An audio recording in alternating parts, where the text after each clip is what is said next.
The following program is being brought to you on the Voice America Business Channel. For more information about our network and to check out additional show hosts and topics of interest, please visit voiceamericabusiness.com. The Voice America Talk Radio Network is the worldwide leader in live Internet talk radio. Visit voiceamerica.com. The views and ideas expressed on the following program are strictly those of the hosts or guests and do not necessarily reflect the views and ideas held by the Voice America Talk Radio Network, its staff, and management.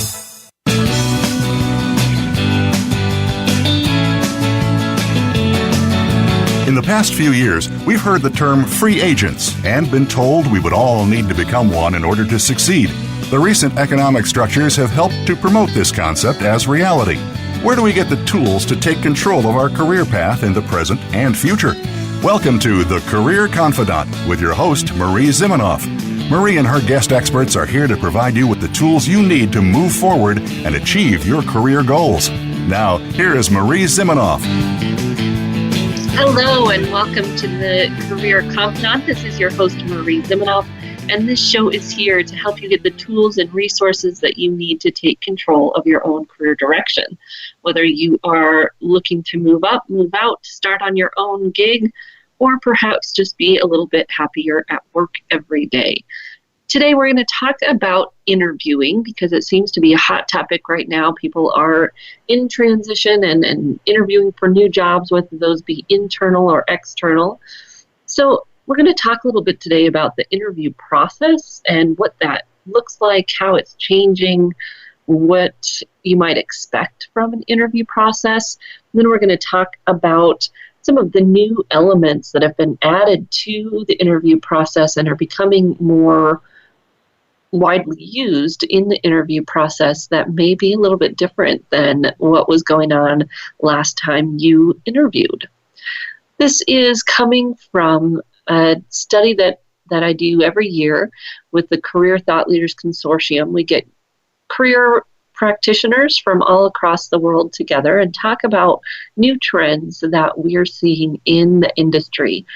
So what's going on in the hiring process, in the job search process, in branding, career management, what's going on that's new and that we need to pay attention to, and then what are some best practices that we all as career practitioners can follow and that will help our clients better manage their careers. So this year, it was actually last November, the group got together and started looking at career trends, and one of the trends that they were talking about was the increase in time of the interview process and the increase in number of interviews that people are doing with a company to be able to land a position. And this makes sense. One, companies are, in some pockets at least, being more careful because they have a lot of applicants still for positions. Even though there are a lot of open positions, there are still a lot of applicants for every position. And so companies can be a little bit more choosy. They can take their time and they can interview and have a longer interview process. And so we've seen this kind of lengthening of the interview process in the hiring world, although there's also kind of talk about how do companies get the better talent, and part of that talk is how do they make the process more efficient. So we'll see if this continues as a trend. But right now what we're seeing is long interview processes.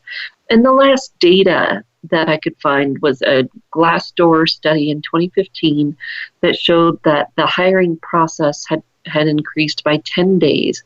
So from 12 days in 2010, 2011 to 23 days in 2015. That was the average time that it was taking for people to hire. Most of the people that I've talked to have a longer process than that, but of course it's going to vary depending on the company and depending on the type of position. So you're going to see a shorter duration of hiring process for positions that are lower level, maybe entry level or first level manager types of positions, or hourly positions. Of course, you're going to see a much shorter average there. And then when you look at top level positions, managers or executives, you're going to see longer than this average of 22 days. So depending on what type of position you're applying to, or if you are a career service provider, depending on who your clients are, they're going to fit within that range somewhere. But the average, 23 days that the interview process takes.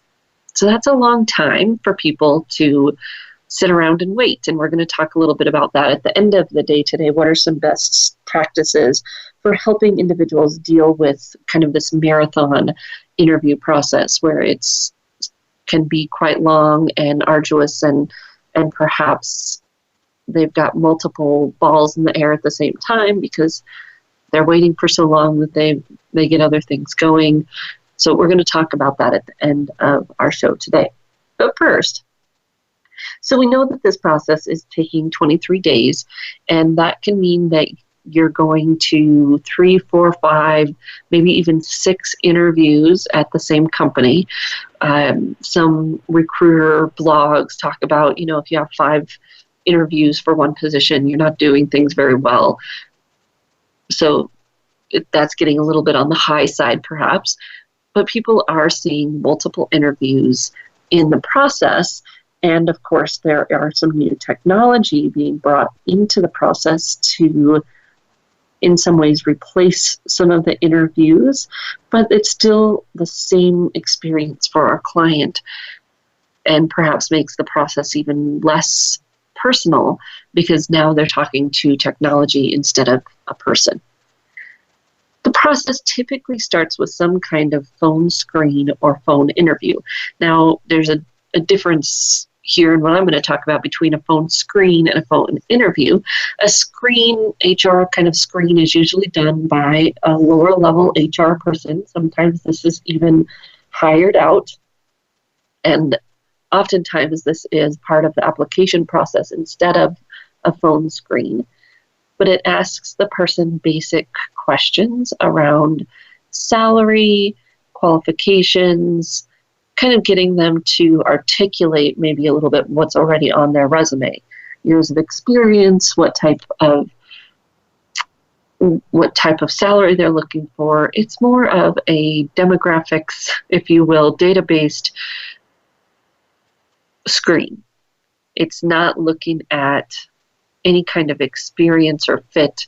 It's just getting those pieces of data and perhaps getting the person to say them out loud on the phone so that whoever's on the other side can capture the information. Occasionally that phone screen will include some behavioral type questions, tell me about a time when, but not very frequently. And most of the time this screen is with someone that doesn't have any authority to make decisions or even flexibility to answer very many questions. You're not going to negotiate with them. They're just collecting data. And again, sometimes they don't even work for the company. When you get to a phone interview, I'm going to differentiate that by saying that that's with people in the company for sure. And it's more of an interview. So they're asking you questions that they expect you to respond to. Most of the time, they're going to be those behavioral questions. This could be done by an individual, maybe a couple of people, or in the university environment especially, a lot of times this is done by the entire hiring committee. People do in phone interviews typically when they have a longer list of candidates than they can bring to the organization, and they want to get some idea of fit from those individuals before they decide who they're going to bring on site. Most of the time when people do any kind of interview, even a phone screen, they have decided that you're qualified. The qualified piece is determined by the resume. When we get into the interview, they're typically looking more at fit. Even if they're asking questions that get at your qualifications, they're typically looking at how do you answer those and what were the details of that experience so that they can see if it's a fit with their organization. So don't get fooled into thinking that they're asking you about their about your qualifications and go off too much on selling those qualifications in a way that doesn't consider how you fit with the organization or how your answer demonstrates how you work and the personality that you bring to work just as much as the actual qualifications themselves. So this is part of what's been going more to video, this phone interview where they're asking questions and looking somewhat at fit has been going to a video format. Some companies do this live video, it might be Skype or some other kind of live video system. And then some companies are starting to use an asynchronous video interview, which means they give you the questions, you log into their system, and you do a video with the system, not necessarily with human beings on the other end on a live video. You're recording your video into their system, and then those systems work similar to an applicant tracking system. They're grading your answers, they're parsing it for words, they're scoring you perhaps even on the Big Five personality traits. So that video piece of it is really looking at your answers based on keywords, key terms, and other criteria that may be entered in to score your answers. Not very different than what a human interview panel would be doing anyways. People consider it to be a little bit more objective because, of course, you don't have the human element of them scoring, do they like your voice or do they like that you're male or female? Some of this technology is actually being used to help try to prevent gender bias, age bias, cultural bias. So that is happening more and more, and you might run into that, and you can start to feel like it's a little impersonal, but I would encourage you to think about the positives of that process or the positives the company might be hoping to get out of using that kind of technology and how it might help you as a job seeker, that they're using that technology instead of doing the phone interview in person per se over the phone. Behavioral questions are going to be the hallmark of this type of interview, where they're going to be asking you to tell me about a time when, and really asking some of those standard questions typically in this interview. Again, it might be a panel, it might be a small group, it may be the work group that you'd be working with, maybe the team. So that is typically where an interview process starts, although not always. Sometimes companies start with some of the other pieces that we're going to talk about in terms of interview with the team. Usually that's done on site. Sometimes that's done on the phone interview and then also done on site. And then with the hiring manager, one-on-one with that hiring manager. Typically that's the last stage in the hiring process, but sometimes the companies flip that around and do it first, and sometimes they end their interview process with an interview with HR, who perhaps is providing that kind of objective voice between the last 2 or 3 candidates.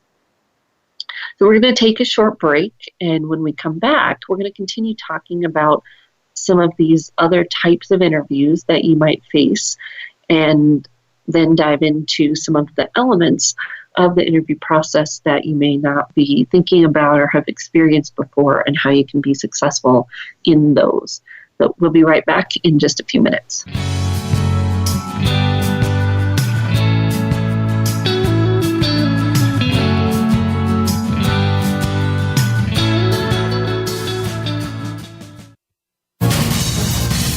Voice America Business Network, the bottom line in business.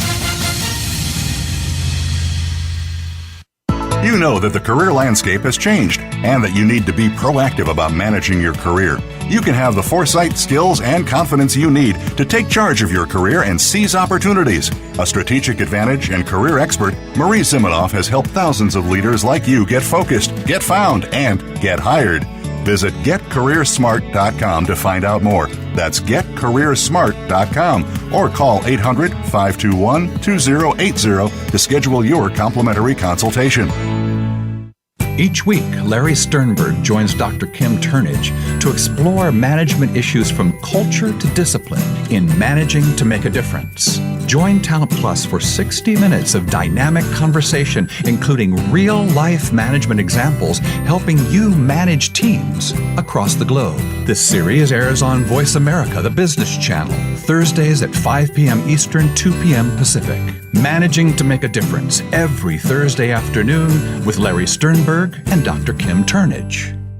What can we do to prepare for a career-altering interview or presentation, land an important deal, or simply play a great game of golf? These activities depend on preparation and execution, which grouped together we call performance. Uncover the mysteries of our mind and unlock the secrets of great performance by illuminating the mental side of life. When we better understand why we do the things we do and what keeps us from accomplishing our goals, we elevate our success. Listen for The Mental Game of Life with Dr. Christie, Mondays at 4 p.m. Pacific on Voice America Business. Follow us on Twitter at VoiceAmericaTRN. Get the lowdown on guests, new shows, and your favorites. That's VoiceAmericaTRN. You are tuned in to The Career Confidante with Marie Zimenoff. If you have a question or comment for Marie or her guest today, please call 1-866-472-5790. That's 1-866-472-5790. You may also send an email to marie@astrategicadvantage.com. Now, back to The Career Confidante. Welcome back to the Career Confidante, and today we're talking about interviewing trends, and specifically we've been talking about the interview process getting longer and longer here and taking almost a month for people to move through this interview process, that you can face 3 to 4, maybe even 5 interviews in a series with one company to land that position. So you might face a phone screen or a phone interview full of behavioral questions, tell me about a time when types of questions, and you're really trying to see if you fit with that team. This is, of course, your opportunity to also ask questions of the team to see if it might also be a good fit for you. We know that interviews that are successful are more of a 50-50 conversation than a one-way grill. So figuring out how to ask questions that draw in the interviewer and really help you see if you're a good fit for them, and also perhaps take the discussion to a little bit different level and help you stand out in terms of the level of conversation that you have with them. When I was interviewing at the university years ago for a career position, a career services position there, the phone interview was with the team. So you had about 6 people on that phone interview. And especially when you've got more than one person on that phone interview, you want to make sure that you write down people's names and that you use people's names when you ask a question or respond to a question. So, thank you very much, Brian. That's a great question. When you use people's names, it helps make that connection that's difficult to make over the phone. And especially when you've got a group, you want to make sure you write those down and then use them when you ask or answer your questions. Phone interviews can be difficult to have a conversation, especially if it is with a group, because usually they're on a fairly tight time constraint. They've got their list of questions they want to ask you. They're, writing down their answers and then they're scoring them. They're not really looking to make a conversation, which is part of why some of that has moved to a video interview. It's because, in all honesty, they weren't able to do a conversation anyway, so they've just made it into a one-way process. With the team, so you go on site, you're doing an interview with the team. Maybe you're in a panel interview, so you've got a group of people that are asking you questions. And same tips there. You want to make sure you write down people's names and use those names when you ask and answer questions. You want to make sure you make eye contact with everybody in the room. So you make eye contact with the person that asked the question, and then as you answer, you move around and make eye contact with the other people in the room, including everybody in the conversation is important. Usually people forget and they spend too much time looking at the manager or at the people that they perceive to have the more power in the room, and you never know, that quiet person who doesn't get your attention in the group may be the one who's most influential on the hiring decision. And that's usually a great time to ask questions that help you get a feel for the team. Why do people enjoy working there? What do they enjoy about the projects? How do they work together? How would they describe the management style? Questions that give you the opportunity to really understand and get a feel for that team. Then if you meet one-on-one with the hiring manager, that's a place to ask your more strategic questions about where they're going, what they hope to get out of this position, what their goals are for the person that takes this position, those items that really help you answer questions better and help you figure out if it's going to be a success for you and how it's going to be a success for you so that you can communicate that as well. Some of the elements that people are using more often now than they were in the past, perhaps it was just that it took a while to catch on, is the idea of a group interview. So a panel interview is when there's a panel of people from the company asking you questions. A group interview is when they bring in a group of candidates to do an interview with everybody at once.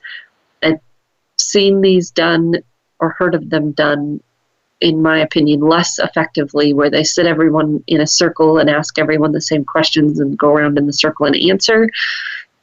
You know, you might see who's creative and come up with an answer that's different than what everyone else said, but it doesn't really do much differently than just having a one-on-one interview, except for that you save some time. The effective ones that I've heard about happen more in a customer service kind of role, or a role where people are going to have to interact with other people, and they're designing the interview to create interaction between the group. So they might be problem solving together as a group and as small groups. They might be doing something. They're not sitting around and asking questions. So worked with an HR manager once at a retail store who hired this way and created scenarios for the people. They came in, they split up into small groups. They had to go through these scenarios in the group. And then, of course, as the interviewer, you're getting the ability to watch how people interact. What is their personality? Are they the one that takes charge? Are they the one that makes sure everyone's included? Are they the one that, what do they do within the group setting? And if you walk into a group interview, I would encourage you to be yourself. Do what you would normally do. If they do sit you down and ask questions in a circle, use the answers that you have already practiced and prepared. You can go off script a little bit and build on what other people have said a little bit, but if you go too far from where you live, what's authentic to you, you'll probably end up saying something you don't want to say, or doing something you don't want to do, trying to be someone that you're not, and that's going to be pretty obvious. So if you come into those situations and you are in a group, be yourself, get engaged in whatever activity they're doing, and try to kind of forget that it's an interview so that you can be yourself, be your most professional self and your best self, of course, and let them see if you're a fit for their environment. It is a good opportunity to see what their environment is, what do they have set up as the scenarios, what's important to them. A lot of that will come out of what you get into the process. Similar to the video interviewing, you don't want to take a group interview as a negative. In fact, it could be a positive. That means the employer is getting to see more people in person, which is what every candidate that I talk to wants to do, get an opportunity to get seen in person. So it's an opportunity for them to do that, and they're trying to do that, and maybe don't quite know what they're doing, but it's giving them the benefit of the doubt can help you move through that process with a little bit more grace. Part of the other piece in interviews that we're seeing more and more of is giving a presentation. So I was working with an individual who was interviewing for a marketing position at a beverage company, I guess, and the company had asked them to do a presentation presenting a marketing plan for themselves, or it was a marketing presentation for themselves. It's a hard thing to do, and often required or requested of sales and marketing people to do a marketing presentation for themselves.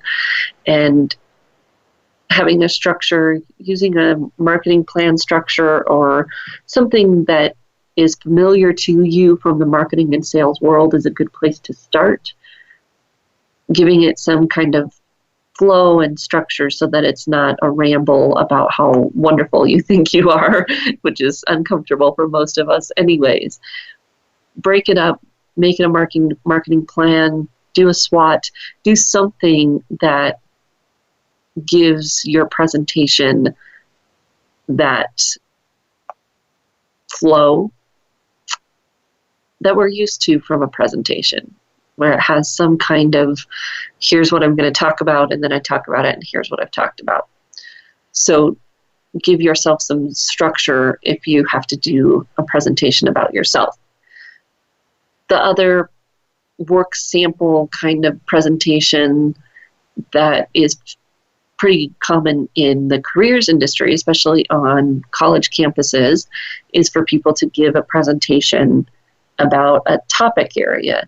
So I had a colleague that had to give a presentation about what she would do if she had $10,000 extra.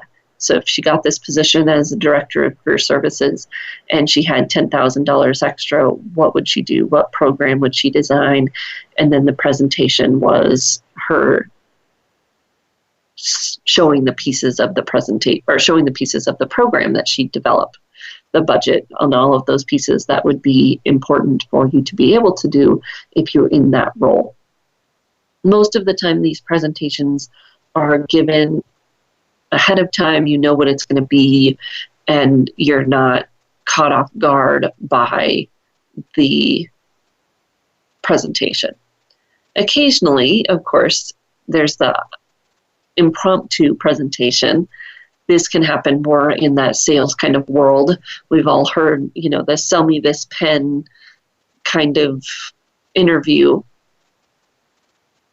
made popular by some of the TV shows that have come out and movies about selling. But those impromptu kinds of interview questions usually going to happen in sales when in some ways you could expect it. So we can plan for those in some ways. The other type of work sample that you might be asked about kind of impromptu would be a technical question. So similar to sell me this pen, where there may not be a right or wrong answer, it's how you do it. When you get asked a technical question in an interview, similar rules can apply. Sometimes there is a right or wrong answer. It may be a concrete problem that you're going to solve. Sometimes it's more of a how do you go about problem solving when perhaps you don't have all the information you need to solve that problem. You don't have all the data that you'd need. So they're looking more for how do you solve the problem in a process sense, not necessarily do you get to the right or wrong answer. There may not be a right or wrong answer because there might not be all the data to solve it. So when you're thinking about going into an interview and what's common in your industry, what's common in those types of interviews can help you figure out if that impromptu piece might happen. And asking good questions about what the interview process is going to look like can help you prepare for all of these things. So what will the interview process look like? who will be involved, who will you meet with, who can you expect to have on the phone. Ask the HR person or the person that you're scheduling with, ask them about those discrete items. What will it look like? How long will it be? How long should you set aside? Who will you be speaking with? Can you get their names and titles ahead of time? Then you can look them up on LinkedIn, see what you might have in common, see what they might value. You can do your research and you can plan for the process. If you can get an overall outline of their process up front, that can help you a lot. How many interviews are they planning? What will that process look like? Ask those questions so that you can have an idea ahead of time what to expect. If you do have to do a presentation, of course you want to do what you would do for a good presentation. So understanding your audience, that's where you start. Who are they? What are they looking for? What does that look like? And how can you meet their needs? We're going to take a short break. When we come back, we're going to talk a little bit more about presentations in an interview, and then we'll go into work samples and what that might look like. Should you put together a portfolio for an interview or not, and what might be in it? And how can you be more successful in standing out in the interview process? We'll be right back in just a few minutes.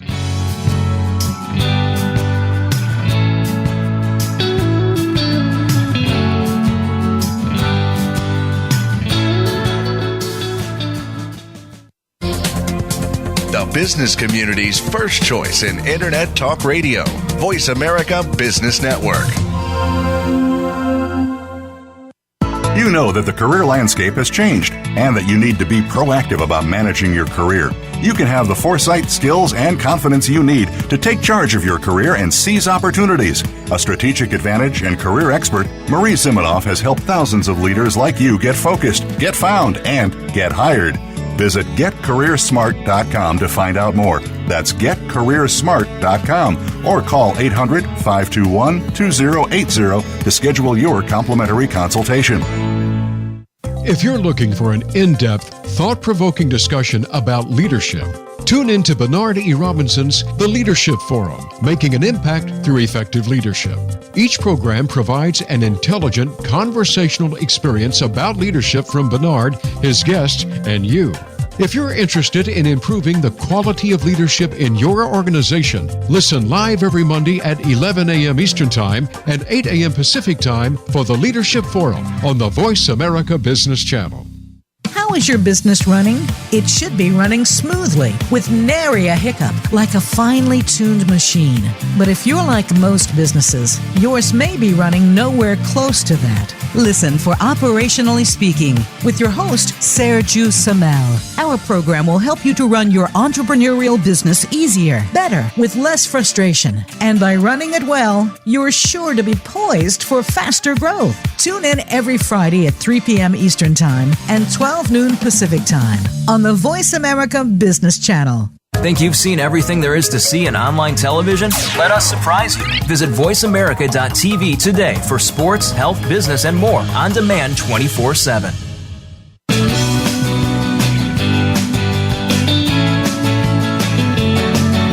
You are tuned in to The Career Confidante with Marie Zimenoff. If you have a question or comment for Marie or her guest today, please call 1-866-472-5790. That's 1-866-472-5790. You may also send an email to marie@astrategicadvantage.com. Now, back to The Career Confidante. Welcome back to The Career Confidante. Today we're talking about interviewing and how the process has gotten more arduous and long, and new elements that have been added to the process or are increasing in their use within the process. So we talked a little bit about presentations and how people are using presentations more in an interview, and really want to follow any good outline for presenting all of those best practices, starting with understanding the audience. So if you've been asked to do a presentation, and in the careers industry, they might say, oh, we want you to do a presentation on improving your resume. And if your audience is going to be the career services team, you want to ask, are they your audience, or is this a role play where you're presenting as if you were presenting to students? What's the setup? Same thing if you've been asked to do a presentation in a sales interview and you're presenting a new product, doing a product demonstration. Who are you pretending that audience is, or what's the setup going to be for that situation, so that you really understand the audience and are speaking in the right tone. You can imagine that this is important if you're presenting to a career services staff, but you're supposed to be presenting as if you were presenting to students. The level of information that you present and the tone and style are going to be different. So really understanding who that audience is and what their expectations are. Then you want to follow your good presentation tips. Make sure that if you use technology, you know that they'll have it available there. So if you're going to create a PowerPoint or a Prezi, will they have the technology for you to be able to do that? If you're presenting it via video, what's that going to look like, and what technology is available? Understanding the process so that then you can do all of the things we do when we do a good presentation in terms of prepare and practice and be ready to deliver that as a package presentation. Sometimes people will ask you for other kinds of work samples. So they might ask you to create a marketing plan for X, Y, or Z, or to write something or submit a writing sample. And maybe even a few years ago now, we had a show talking about the interview from an interviewer's point of view, and we had an executive recruiter on talking about how, if you're going to be doing a work sample, or they've asked you to do a marketing plan, don't get too worried about them quote unquote stealing your information. If you feel like it's pushing too far and they're asking you to do something that really should be part of the job, you can have that conversation with the interviewer. It's most likely going to mean the end of that process. But I feel like sometimes candidates are a little too touchy there, and we maybe are a little bit too thinking that everything we have to offer is rocket science. And, they're just asking you to do something so that they can see your work product. If you think it's more than that, then that's a conversation to have, or perhaps it's not something you want to continue with at all. Otherwise, do your best, give your best work. And, if they take that marketing plan and they use it and they don't hire you, that's a risk that if you really want to continue with the company, you have to take. If you're not willing to take that risk, then perhaps it's time to step out of the process. That is becoming a little bit more prominent. And I got to tell you that if I was ever to hire an administrative assistant again to do specific work, I would do a work sample before I hired them. Because once you hire someone who says they know how to use Excel, and then you hire them and they sit down in front of you and you're teaching them how to run a spreadsheet and using the arrow key to move around between cells is some epiphany, you decide that you'll never do that again without actually seeing someone do the work. So always looking at why the employer might be doing that, and is it reasonable to ask you for that work sample or to have you do whatever it is they're wanting you to do. Sometimes you might have a canned portfolio of work samples. Depends on your industry. So programmers might have a portfolio that's probably online. An architect might have a portfolio. Designers, obviously. it depends on your industry and your type of position, and does a portfolio of your work make sense? Awesome to have it online where you can point people to it before they even interview you. Perhaps it can be on your resume as a link. If you're bringing something in person, you just want to make sure it's appropriate. Is it appropriate to bring it to that interview? Is it appropriate for the type of position? That might be a question that you ask whoever you're scheduling with. If you'll have time, will there be an opportunity to look at your portfolio? It's okay to ask those questions and see what answers you get, and if that work sample portfolio makes sense to bring with you. You want to make sure that it looks nice if you do bring it with you. So if they have a team, are you going to bring one for every person on the interview panel? What are you going to do with that work sample to make it work for you? It can be a great way for you to stand out, especially if you have them packaged as a leave behind, so that you can have something that they look at when you're gone and remember the quality of your work. And it's not for everyone. It doesn't fit for every kind of job, but if you think there might be an opportunity, it can give you a leg up, if you will, in the process. So all of these pieces kind of get overwhelming, right? You might have 4 interviews with a company. Is it really worth it? Well, how badly do you want to work for them? How badly do you want to know if it's a good fit for you? Remember that interview is a 2-way process. And if you are not feeling like it's worth your time, they're probably going to feel that coming from you anyways. And it's perfectly okay to step out of the process. If you're feeling like, they've had 4 interviews and they've had 2 that they called final interviews and it just keeps going, be transparent and ask that question. Is there something more that they're looking for? What's changed that is causing them to do another final interview? Or if there's been a break from the process and now they've come back and said that they want to interview you, what's changed since you had the last interview? What do they need from you? Asking questions in a appropriate and respectful way is always, not always, but it's going to be beneficial to you. So if it seems like there's something going on, ask that person. It helps you build rapport. It helps you know what's going on. It shows that you're engaged in the process and you're not just following along blindly.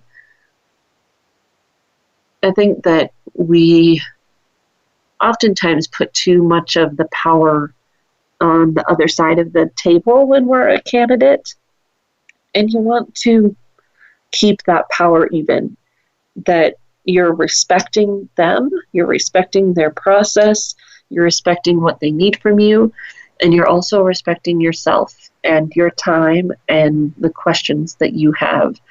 When you do that, when you have that 50-50 relationship, you'll actually have a better outcomes.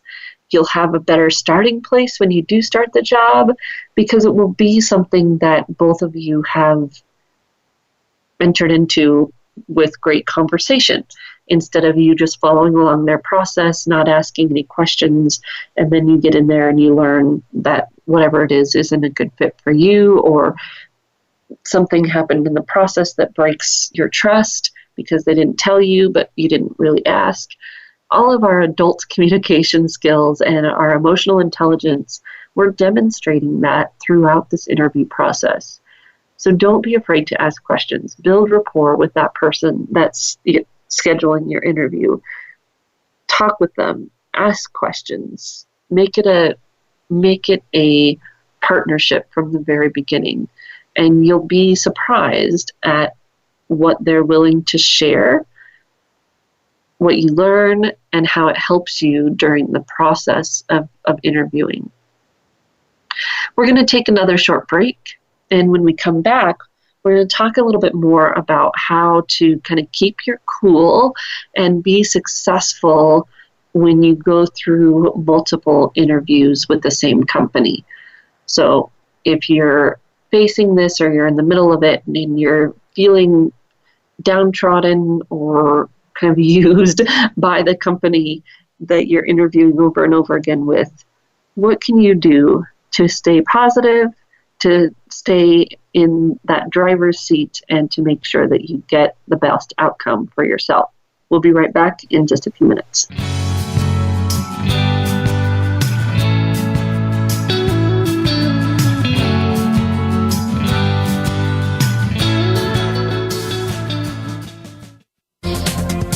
The business community's first choice in Internet Talk Radio, Voice America Business Network.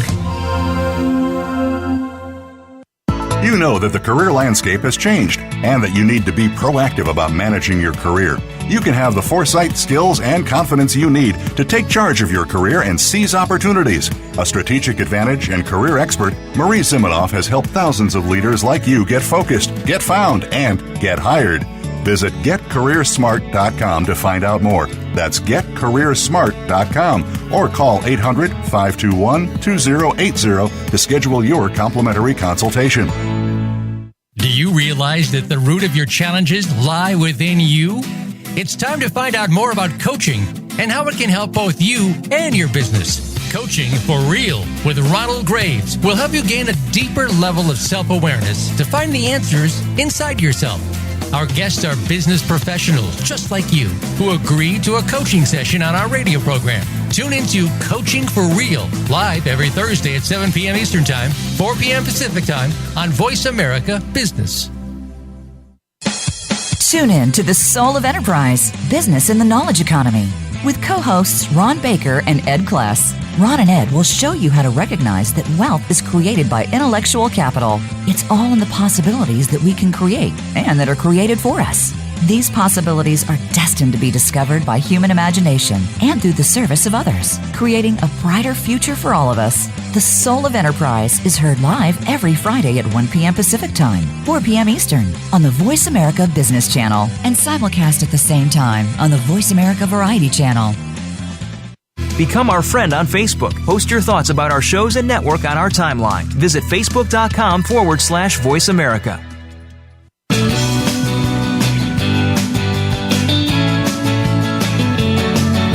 You are tuned in to The Career Confidante with Marie Zimenoff.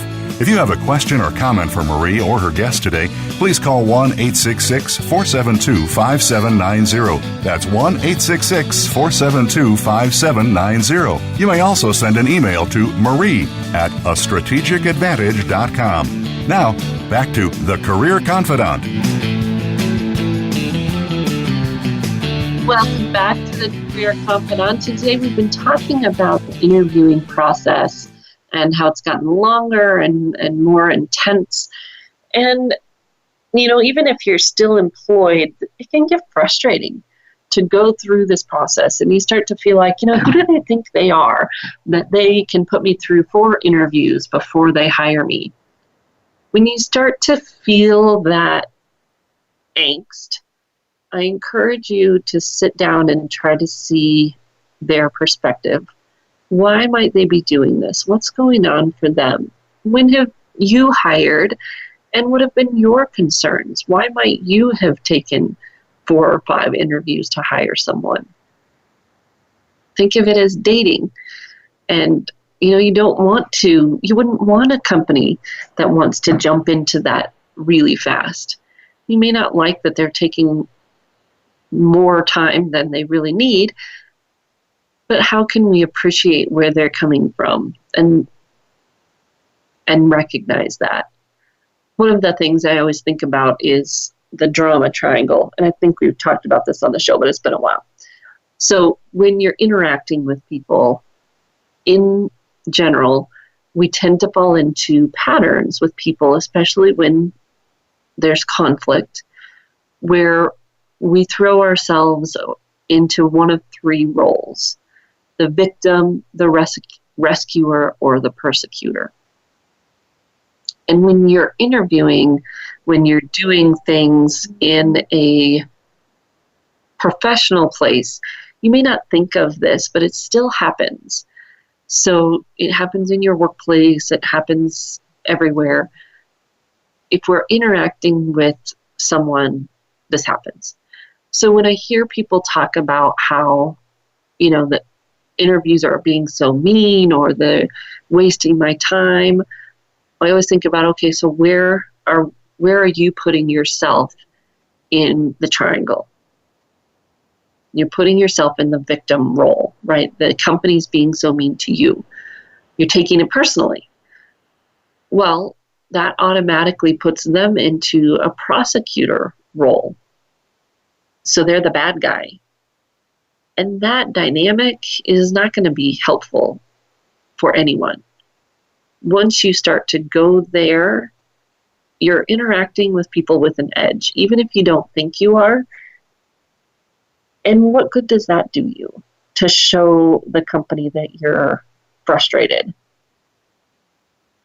You can still ask questions. You can tell them that the process is not working for you. You can express what you're needing, but do it in a way that's productive. So here are some more productive ways that we can do this. We've talked about one of them already, and that's asking upfront what the process is going to look like. How many interviews do they anticipate? This sets expectations, which is a great adult management tool, right? Set those expectations up front. Then after every interview, at the end of each interview, you're asking what the next step looks like, when it will be, who is in charge, and who can you follow up with if you don't hear. So if you're on a phone interview and they say the next step will be an in-person interview, great, when can I expect to hear about that? And who can I follow up with if I haven't heard back by that date? Then there's no wondering and pushing. It's you've got the information that you need to have an adult conversation. Get the facts, state the facts, ask questions in a non-leading way so that you can keep the process moving for you in a productive manner. So then you're going to have to manage your own kind of emotions around the process and remind yourself that it's not personal, right? Remind yourself that it's just their process. And if it doesn't work for you, you can exit at any time. Now, if you have an opportunity to talk with people, then of course you can nudge the process along with thank you notes. So if you know who interviewed you and you can send them thank you emails or thank you notes, do so. It nudges that process along, keeps the communication going. And mostly don't put all of your eggs in one basket. So if you are interviewing with that company and you have multiple interviews scheduled, don't wait for them to make a decision before you apply to more companies or interview with that other company. It's okay to continue your process even though you may have that job moving in the direction that looks like you're going to get hired. This is the number one mistake I see people making when they're interviewing for multiple positions, is that they get too caught up in one opportunity. Maybe it sounds really great, the company's really awesome, you get all excited about it, and then when it doesn't work out, you've put other things on hold that maybe could have been just as exciting, but you didn't stay up with them, follow through with them, keep them moving, and so now you're stuck with nothing. Keep those balls in the air, keep those plates spinning, whatever metaphor you want to use, so that it helps you not put as much pressure on that one opportunity, and it also makes sure that you have other things going in case that falls through. So it gives you the opportunity to step out of kind of the blame circle there and taking things personally and putting too much pressure on things, and move it to a reasonable place. Of course, you do want to push a little bit and make sure that you're staying in contact, you're following up, you're sending your thank you notes, etc., so that when you don't want to be passive. You want to be active but not pushy. Similar to when we talk about emotional intelligence, how you want to be assertive, not passive or aggressive. You want to apply those same great communication techniques to your interviewing. So as the interview gets longer and the interview process gets longer, don't be surprised. Don't be surprised when the technology is thrown at you. If you can do your best, stay focused on what your selling points are and communicate in the way you want to communicate as a professional in that position, you can demonstrate the skills that people are looking for, and you can find a good opportunity that is a two-way street. Instead of participating in their process, co-create that process with them. We'll be right back here again next week on the Career Confidante, and I look forward to your questions or ideas for topics at marie@careerthoughtleaders.com. We'll see you next week here on the Career Confidante.